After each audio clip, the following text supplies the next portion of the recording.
getting into side star. For the purposes of this video, we'll be demonstrating with hands-free side star. All the tips also apply to side star.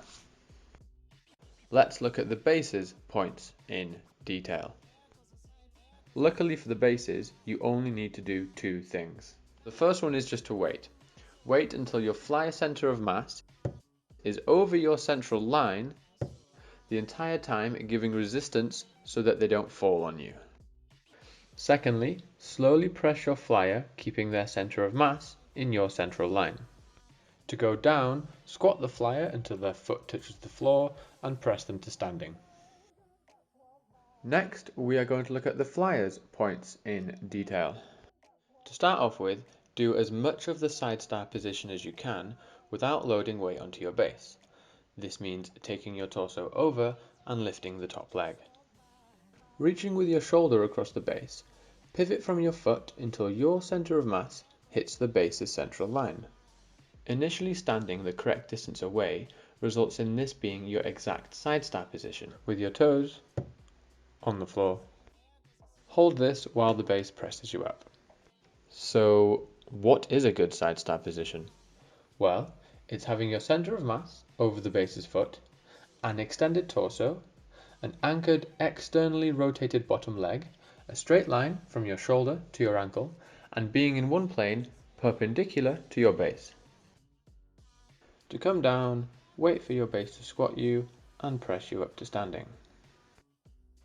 Bonus tips. As a flyer, you can manipulate your center of mass by moving your hips. You can roll them forwards, you can roll them backwards, you can let them sag, and you can lift. As a base, you can balance the flyer using inversion and eversion. Base troubleshooting. If your flyer is levitating away, you're pushing too early. If you outright collapse, you're pushing too late.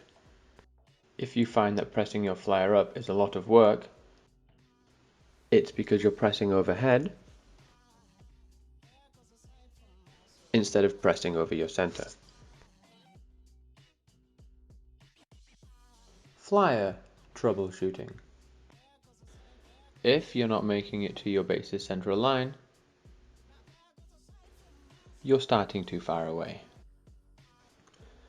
If your lower leg pings up, sometimes with dramatic effect,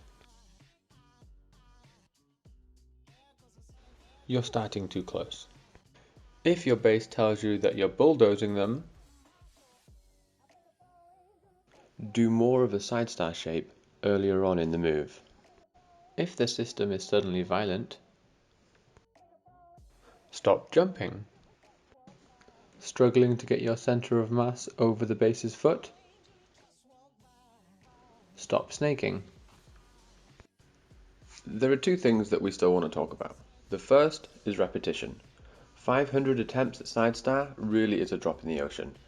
We were awful when we first started. It took us 6 months to repeatedly execute the move.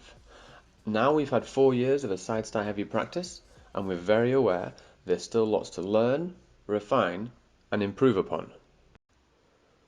The second thing is our recommendation to experiment. Find your own solutions to fit your base flyer ratio, your strengths, your flexibilities, and your mindset. Not all solutions work for everybody. If you like our approach to Acro, our technical breakdowns, then check out our socials, Instagram, YouTube, and Facebook. There are some videos there, and there are some more to come.